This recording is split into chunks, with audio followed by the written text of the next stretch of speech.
बिस्मिल्लाहिर्रहमानिर्रहीम। अस्सलाम वालेकुम नाज़रीन, मैं हूं उनसा कियानी और आप देख रहे हैं न्यूज़ एस्पेक्ट यूट्यूब चैनल। आज की इस वीडियो में हम राना सनाउल्लाह के इंकशाफात के हवाले से बात करेंगे। राना सनाउल्लाह की अगर बात की जाए तो एक जय्यद सियासतदान हैं, 31 बरसों से सियासत में हैं। मियाँ शहबाज शरीफ की वज़ारत आला के 10 बरसों में पंजाब के वज़ीर कानून भी रहे और अहम सियासी वाक़यात के ऐनी शाहिद भी। हम उनकी सियासी गलतियों पर तनकीद कर सकते हैं, लेकिन जहाँ तक उनकी जमहूरी जदोजहद का ताल्लुक़ है तो हमें ना चाहते हुए भी उन्हें क्रेडिट देना होगा। नाज़रीन, शायद यही वजह है कि 1 जुलाई 2019 को जब उन पर 15 किलोग्राम हेरोइन लाहौर ले जाने का इल्ज़ाम लगा तो पूरी सियासी और सहाफ़ती बरादरी में कोई एक भी ऐसा शख्स नहीं था जिसने इस इल्ज़ाम को सच माना हो। हर शख्स ने मज़म्मत भी की और राना सनाउल्लाह के साथ ये यकजहती का इजहार भी किया। नाज़रीन, राना सनाउल्लाह मॉडल टाउन सानहे तहरीक लब्बैक पाकिस्तान के धरनों और हेरोइन स्मगलिंग इल्ज़ामात में नेशनल और इंटरनेशनल मीडिया का मौजू रहे। सानहा मॉडल टाउन पर बेतहाशा लिखा और बोला जा चुका है, लेकिन तहरीक लब्बैक पाकिस्तान के धरनों और हेरोइन स्मगलिंग इल्ज़ाम पर बेशुमार सवालों के जवाब अभी तशना हैं। चुनाचे मैंने 3 दिन कबल राना सनाउल्लाह से रब्ता किया, हमारी मुलाकात हुई और मैंने इनसे चंद सवालात पूछे। मैं तारीख़ दुरुस्त करने के लिए जवाबात आपके सामने पेश कर रही हूँ। मैंने उनसे पूछा, क्या ये सच है तहरीक लब्बैक पाकिस्तान मियाँ नवाज़ शरीफ ने बनाई थी? राना सनाउल्लाह का जवाब था, मियाँ नवाज़ शरीफ या नून लीग का PTL की तश्कील में कोई हाथ नहीं था। इसने मुमताज़ कादरी की गिरफ्तारी और सज़ाए मौत से जन्म लिया था। अल्लामा रिजवी ने 2017 के वस्त में तहरीक लब्बैक पाकिस्तान बनाई और इलेक्शन कमीशन में रजिस्टर्ड करा ली। ये रजिस्ट्रेशन कैसे हुई हम नहीं जानते। हम जानते थे TLP-NA में हमारे मुकाबले में अपना 120 उम्मीदवार खड़े करेगी और ये हमारे वोट तोड़ेगी, लिहाजा हम अगर इस ज़माने में तगड़े होते तो हम TLP को रजिस्टर्ड ही ना होने देते। ये बहरहाल रजिस्टर्ड हुई। इसने शेख अजहर रिजवी को अपना उम्मीदवार बनाया और 17 सितंबर के ज़िमनी इलेक्शन में TPL 7,500 वोट के ले लिए। कुलसुम नवाज़ जीत गई, लेकिन TLP एक सियासी क़ुव्वत बन गई और इसने 2018 के इलेक्शंस में पंजाब में 18,88,240 वोट लिए।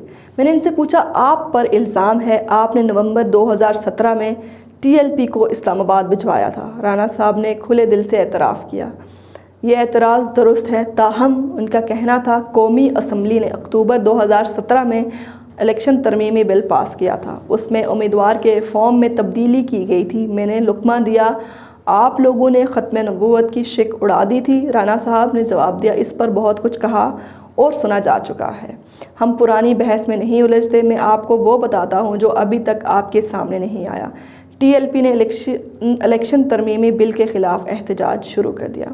हुकूमत पर दबाव आया। वज़ीर-ए-आज़म शाहिद हक़ान अब्बासी ने राजा ज़फ़रुल हक़ की सरबराही में तहक़ीक़ाती कमेटी बना दी।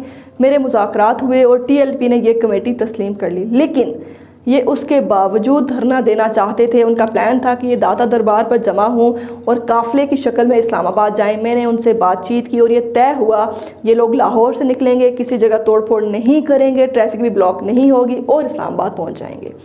राजा ज़फ़रुल हक़ अपनी रिपोर्ट जारी करेंगे और ये लोग तकरीर करके उसी शाम मुंतशिर हो जाएंगे। मैंने वफाकी हुकूमत को भी मुतला कर दिया कि राजा ज़फ़रुल हक़ को भी एतमाद में ले लें। हमें ओके कर दिया गया और यूँ हमने TLP को इस्लामाबाद जाने की इजाज़त दे दी। ये लोग 6 नवंबर को दाता दरबार से रवाना हुए और ये 7 नवंबर को फैज़ाबाद पहुँच गए। हमने TLP के फैज़ाबाद पहुंचने के बाद राजा ज़फ़रुल हक़ से रब्ता किया तो राजा साहब ने रिपोर्ट देने से इनकार कर दिया। उनका कहना था ये ईमान का मसला है, मुझे सोचने समझने के लिए वक्त चाहिए। हम सबके हाथों के तोते उड़ गए। मैंने राजा ज़फ़रुल हक़ के घुटनों तक को हाथ लगाए, लेकिन राजा साहब टस से मस ना हुए। मैंने लुकमा दिया, क्या पार्टी ने राजा साहब को इस वजह से सेनेट का टिकट नहीं दिया? ये हंसकर बोले, और भी वजूहात हैं, लेकिन ये भी एक वजह थी। ये रुके और बोले, राजा साहब ने आज तक रिपोर्ट नहीं दी। मैंने हंसकर पूछा, क्या आप इसे भी एक टाइम बम समझते हैं? ये हंसकर बोले, हमारे साथ मुल्क में किसी भी वक्त कुछ भी हो सकता है। ये आगे बढ़े और बोले, हम फंस चुके थे। میں نے نئے سرے سے مذاکرات شروع کر دی اور 2-3 سیشنز میں TLP کی قیادت کو دھرنا ختم کرنے کے لیے راضی کر لیا، یہ مان گئے، لیکن ان کا مطالبہ تھا اگر وفاقی وزیر قانون زاہد حامد استعفیٰ دے دیں تو ہم دھرنا ختم کر کے واپس چلے جائیں گے۔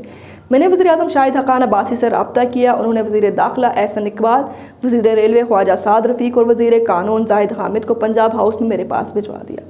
میں نے صورتحال تینوں وزراء کے سامنے رکھی، احسن اقبال خاموش رہے اور زاہد حامد استعفیٰ دینے پر راضی ہو گئے، لیکن خواجہ سعد رفیق نے انکار کر دیا۔ ان کا کہنا تھا ہم اگر آج بلیک میل ہو گئے تو ہم پھر ہر معاملے میں بلیک میل ہوتے چلے جائیں گے۔ خواجہ سعد رفیق کے انکار کے بعد زاہد حامد نے بھی اپنا فیصلہ واپس لے لیا، یوں میں ناکام واپس آ گیا۔ میں نے پوچھا کیا خواجہ صاحب نے اس میٹنگ میں آپ پر یہ الزام لگایا تھا آپ نے اپنی وزارت بچانے کے لیے ان لوگوں کو اسلام آباد بھیج دیا؟ ناظرین، رانا صاحب کا جواب تھا یہ بات درست ہے، لیکن میں نے جواب دیا تھا میں صرف وزیر قانون ہوں، وزیر اعلیٰ نہیں۔ میں نے جو کچھ بھی کیا وزیر اعلیٰ کی مرضی سے کیا۔ میں نے پوچھا وفاقی حکومت نے 25 نومبر 2017 کو دھرنے پر پولیس آپریشن کیا، وہ آپریشن ناکام ہو گیا، کیا آپ اس وفاقی حکومت کی غلطی، کیا آپ اسے وفاقی حکومت کی غلطی سمجھتے ہیں؟ یہ بولے ہم اس سبکی سے بچ سکتے تھے۔ آپریشن کی ناکامی کے بعد حکومت کا بھرم بھی ٹوٹ گیا اور زاہد حامد کو مستعفی بھی ہونا پڑ گیا۔ میں نے پوچھا کیا آپ راجہ ظفر الحق اور خواجہ سعد رفیق کے اس کا ذمہ دار سمجھتے ہیں؟ رانا صاحب نے جواب دیا میں اس پر تبصرہ نہیں کرنا چاہتا، میں نے اصل حقائق آپ کے سامنے رکھ دیے ہیں، باقی فیصلہ آپ خود کر لیں۔ ناظرین، میں ہیروئن سمگلنگ کیس کی اگر بات کروں تو میں اس طرف جب گئی تو میں نے پوچھا کیا رہائی کے بعد آپ کی محمد زبیر کی طرف آرمی چیف یا DGISI سے ملاقات ہوئی؟ ان کا جواب نفی میں تھا، تاہم ان کا کہنا تھا میں نے chief justice of Pakistan, chief of army staff اور انٹرنیشنل پارلیمنٹری یونین کو خط لکھے تھے۔ ملک کے طاقتور اداروں کو محسوس ہوا میں انٹرنیشنل فورم پر ریاستی اداروں کے خلاف بات کروں گا، چنانچہ مجھ سے رابطہ کیا گیا۔ میں نے پوچھا آپ سے کس نے رابطہ کیا؟ رانا صاحب کا جواب تھا میرے ایک عزیز DPO ہے، اس سے رابطہ کیا گیا اور یہ ایک آفیسر کو میرے پاس لے کر آیا۔ میں نے پوچھا اور آفیسر نے آپ سے کیا کہا؟ رانا صاحب نے جواب دیا وہ آفیسر مجھ سے آرمی چیف کے نام خط لے گیا، اس کا کہنا تھا آپ کا خط فوجی قیادت تک بھی پہنچ جائے گا اور ہم آپ کو جواب سے بھی مطلع کر دیں گے۔ میں نے پوچھا اور کیا آپ کو جواب ملا؟ یہ بولے آج 1.25 سال ہو چکا ہے، مجھے کوئی جواب نہیں ملا۔ میں نے پوچھا کیا یہ واحد رابطہ تھا؟ وہ بولے نہیں، ایک رابطہ لاہور میں بھی ہوا تھا۔ میں نے پوچھا یہ کس سے ہوا تھا؟ وہ بولے میں سردست یہ نہیں بتانا چاہتا۔ میں نے پوچھا آپ نے آرمی چیف کو خط میں کیا لکھا تھا؟ یہ بولے میں نے اپنے ساتھ ہونے والی زیادتی کی تفصیل بتائی تھی۔ میں نے پوچھا آپ کو کس کو ذمہ دار سمجھتے ہیں؟ وہ بولے حکومت کو۔ وزیر اعظم نے خود کہا تھا میں رانا ثناءاللہ کو مونچھوں سے پکڑ کر جیل میں ڈالوں گا، لیکن یہ بھی سچ ہے حکومت نے ریاستی اداروں کو استعمال کیا تھا اور ریاستی اداروں کو حکومت کے سیاسی معاملات میں استعمال نہیں ہونا چاہیے تھا۔ میں نے آخری سوال پوچھا کیا آپ کو اپنے خطوط کا جواب ملا؟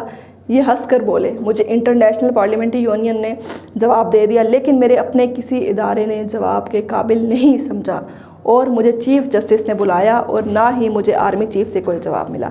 اس کے ساتھ ہی ناظرین دیکھتے رہیے ہمارا YouTube چینل۔ مجھے دیجیے اجازت، اللہ حافظ۔